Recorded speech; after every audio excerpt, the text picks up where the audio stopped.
नमस्कार, मेरा नाम है रमेश। सुरेश, राकेश, मुकेश, क्या ही फर्क पड़ता है।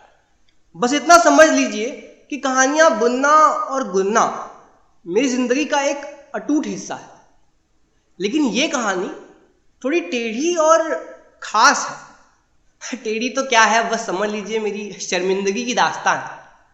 अपना समझ के सुना रहा हूं, अपने तक ही रखिएगा। किस्सा उस वक्त का है जब मैं नौकरी की तलाश में भदेवा मोहल्ले में एक किराए के मकान में रह रहा था। नौकरी तो खैर लगी नहीं, लेकिन हाँ, मकान मालिक के छोटे बेटे उस्मान को उर्दू पढ़ाने का काम मिल गया था। वो मकान मालकिन जिनको पूरा मोहल्ला आंटी जी कह के बुलाता था। बड़ी काइया किस्म की औरत थी। सामने कुछ तो पीछे कुछ। किसी के सामने तो अपने बेटे से इतनी तहजीब में बात करती थी कि लगता था हाय क्या तहजीब और तमद्दुन वाली ख्वातीन है। उस्मान बेटा, हैंड वॉश कर लीजिए पहले, तभी फ्रूट ईट कीजिएगा, हैंड डर्टी हो जाते हैं ना। और अपनी लाइबा आपी को बोले कि गाना सिंग ना करे, अजान का टाइम चल रहा है। इट्स बैड ना बेटा। इतनी तमीज। ओफो। आसपास की पड़ोसने जो मैक्सी पहने बीच सड़क पे खड़े ठेले से लौकी धनिया ले रही होती थी, बेचारी ये सब सुन के एहसास कमतरी में चली जाती थी।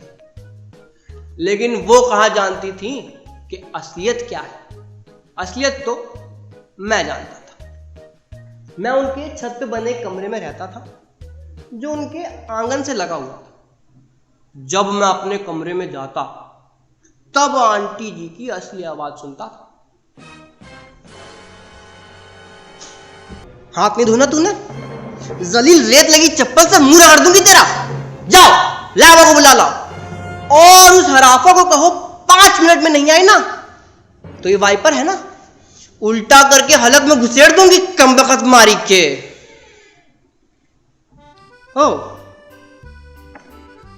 कमबख्त मारी से याद आया, लाइबा। मकान मालिक की बड़ी बेटी लाइबा ही तो थी जिसकी वजह से हम इस चिड़ियाघर में रुके थे। वो खूबसूरत, दिलकश, हसीन चेहरा, अंग्रेजी मीडियम की पढ़ी हुई, कमरा बंद करके अंग्रेजी गानों पे ओ ओ ओ ओ करने वाली। अंग्रेजी उनके तन मन में इस कदर रचबस गई थी कि कभी गलती से घर में चोर घुस आए ना तो 100 नंबर की जगह 911 डायल कर दे। मुझे बहुत पसंद थी। जब मैं बाहरी कमरे में बैठा उस्मान को उर्दू पढ़ा रहा होता था। हाँ बेटा, हेक्सा करके पढ़ो। कब से गली गली में बे पे स्पू, बू बूढ़ा खड़ा है, पैर सिन पे सूझ कर कुपा हो रहा है। तभी लाइबा कमरे में फ्रिज से कुछ निकालने के लिए दाखिल होती। लाल कैपरी और सफेद टी शर्ट पहने जब वो कमरे में दाखिल होती तो हमारी चमन उर्दू की किताब में लिखा वाफ अंग्रेजी वाला वाव बन के शर्माने लगता। बहुत खूबसूरत, बहुत खूबसूरत थी। मतलब मैंने अभी हम बता रहे हैं तो हमें रोए खड़े हो रहे हैं। लेकिन मैया पनघट की डगर मुश्किल थी। हमारे इश्क के रास्ते में एक कांटा था। नाम था फिरोज। बगल वाले घर में रहता था और रोज शाम को बहाने से आवाज लगाता, लाइबा पानी भर गया, पंप बंद कर दो। और लाइबा इतराते हुए छज्जे पे आती और मुस्कुरा कर कहती, अच्छा फिरोज, अभी करती हूं। उस्मान को पढ़ाते हुए हम दोनों की गुफ्तगू देखते तो हमारे सीने में तमाम सांप डांस करने लगते थे। खैर, उन दिनों पंप खराब चल रहा था तो दोनों एक दूसरे का दीदार नहीं कर पा रहे थे। फोन पर ही बातें होती थी। या मैंने बोला मॉम को पंप बनवा ही नहीं रही है। ओके, डोंट वरी, बन जाएगा। अच्छा, तुमने मेरी वो पीले वाले जैकेट देखी वो एम्मा वॉटसन ने ना बिल्कुल वैसी पहनी थी, वो न्यूयॉर्क फिल्म फेस्टिवल में। अच्छा कल मैं पहन के निकलूंगी, तुम देख के बताना। और अगली सुबह जब हम अपने दोस्त चौरसिया की दुकान पे खड़े 32 इलायची राज रतन के इमाम का पान लगवा रहे होते थे, तो लाइबा अपना पीला जैकेट पहने वहां से गुजरती और वो मोजे से मुंह वाला फिरोज हाथ बांध के किसी हीरो की तरह उसे जाते देखता। खैर क्रिसमस का वक्त नजदीक आ रहा था। मोहल्ले में किसी को हो ना हो, लाइबा को क्रिसमस का बड़ा क्रेज था। उस दिन हमने उसे फोन पे बात करते हुए सुना। यू नो व्हाट, फॉरेन में ना लोग सेंटा बन के बच्चों के घरों में जाते हैं और उन्हें गिफ्ट्स देते हैं। आई विश कि हमारे उस्मान को भी। लाइबा चाहती थी कि फिरोज सेंटा बन के उस्मान के कमरे में जाए और उसे गिफ्ट्स दे, लेकिन लाइबा के उतरे हुए चेहरे को देख के लग रहा था कि उस्मान ने, माफ कीजिए, फिरोज ने मना कर दिया। अगले दिन जब हमने ये सारी बातें अपने दोस्त चौरसिया को बताई तो उसने कहा,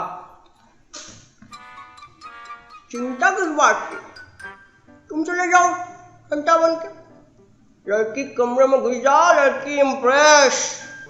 और रही बात लाल कपड़ा की, उसका इंतजाम हम कर देंगे, लेकिन हाँ वो आंटी से बचे रहना, सुना वाइपर से मारती है।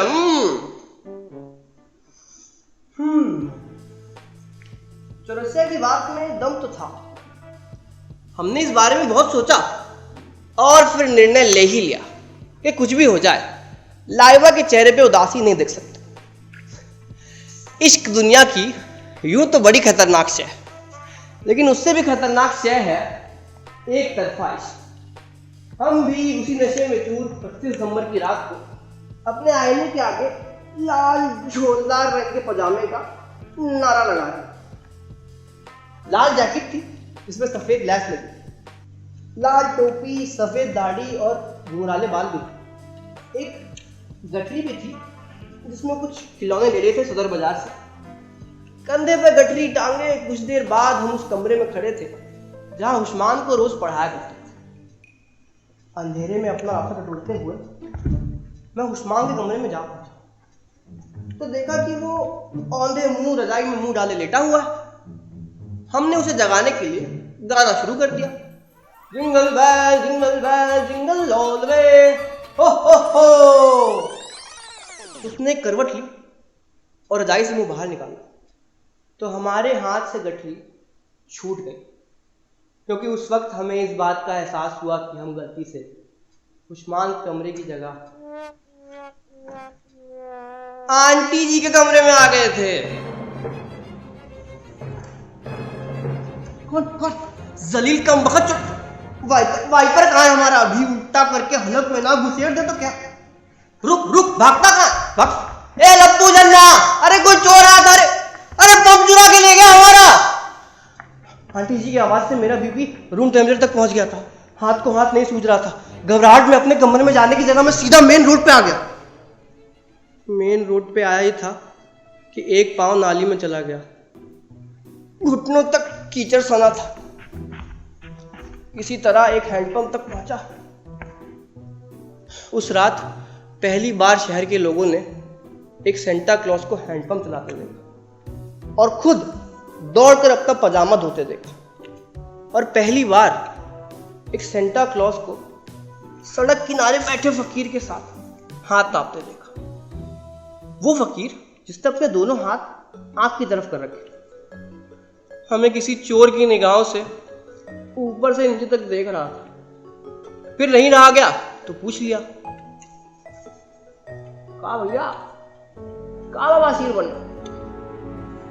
हम अपनी टोपी संभालते हुए उसके सवाल को नजरअंदाज कर रहे थे, लेकिन एक सवाल जो बार बार हमें कचोटे जा रहा था वो ये कि बाकी सब तो ठीक है, साला पंप कौन चुरा के ले गया?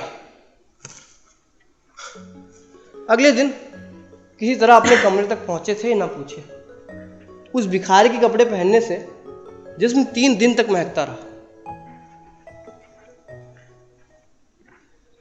अगले दिन आंटी जी गली की आंटियों से बात करी। अब क्या डू कर सकते हैं, मतलब व्हाट टू डू। कोई थीफ था, रेड कपड़े वेयर किए थे उसने। वो तो मैंने हिम्मत शो कर दी, पास में वाइपर रखा था, पिक करके डराया तो रन करके भाग गया। अब जाते जाते कुछ नहीं मिला तो पंप ही चुरा के ले गया। बड़ा लॉस हो गया। मेरी मैरिज का था, वो मामा जी ने गिफ्ट में दिया था। यूसी आंटी जी की बातें सुन के बड़ा गहरा अफसोस हुआ। गए थे अच्छा काम करने, बन गए चोर। अब आंटी जी अपने कमरे में आ गई थी और अपनी असली आवाज में बात कर रही थी। सरा सा चूक गया जलील, वाइपर हाथ लग जाता तो उल्टा करके हलक में घुसेड़ देती कंजड़ के। पंप और चुरा ले गया, कम वक्त मारा। अब मुझसे रहा नहीं तो मैंने पूछ लिया, आंटी जी हो सकता है पंप कोई और चुरा के ले गया हो। मेरी आवाज सुनते ही आंटी जी ने अपनी आवाज साइड बी में करी। और हु ले गया होगा, वही ले गया होगा। मैंने सीख किया उसको नीचे जाते हुए। अपनी हताशा अपने मन में दबाए मैं अपने कमरे की तरफ जा ही रहा था कि मेरी नजर सर्दियों की हल्की धूप में उदास बैठी लाइबा पर। उसका मुंह लटका हुआ था। शायद फिरोज से किसी बात पर नाराजगी थी या कुछ और, पता नहीं। क्या हुआ, तबीयत ठीक नहीं क्या आपकी? मुझे देखकर वो सिमटने लगी। इससे अच्छा मौका क्या हो सकता था। मैं फौरन जाकर उसके बगल में बैठी। आज पहली बार मैं उसके इतने करीब बैठा था कि उसके बालों की खुशबू महसूस कर पा रहा था। कल रात जो हुआ उसका गम मन से तब धुलने लगा जब मैंने देखा कि धूप में हमारे साए कुछ दूर जाके मिल रहे थे। आंटी जी कह रही थी कोई चोर आया था सेंटा के फेस में। मुझे लगता है कि चोर होगा, पर आंटी जी की बात भी सही है, सेंटा भी रियल में कहाँ होता। मेरी ये बात सुनकर उसने गौर से मुझे देखा और कहा, नो, सेंटा रियल में होता। उस वक्त मुझे समझ नहीं आया कि वो क्या कहना चाहती, लेकिन उसकी आंख की गहराई को देखकर लग रहा था कि जो कुछ भी कह रही थी दिल से कह रही थी। खैर कुछ वक्त बीता, शहर की हवा में ठंड बढ़ने लगी थी, लेकिन मैं लाइबा के बर्ताव में एक अजीब सा बदलाव देख रहा था। अब वो पहले की तरह कानों में ईयरफोन लगाए घर में मटकते हुए नहीं घूमती थी। उसकी चाल में एक संजीदगी थी और आंखों में एक खास तरीके की खामोशी। क्यों मुझे नहीं, लेकिन आज भी जब मैं वो किस्सा याद करता हूं तो आंटी जी की आवाज कानों में गूंजने लगती है। और उस दिन तो तुलसी ने भी कह दिया, शुक्र मनाओ बढ़ गए, कहो आंटी के हाथ में वाइपर नहीं आया, जो तुम्हारी शंटा थी ना क्लाक तोड़ देती।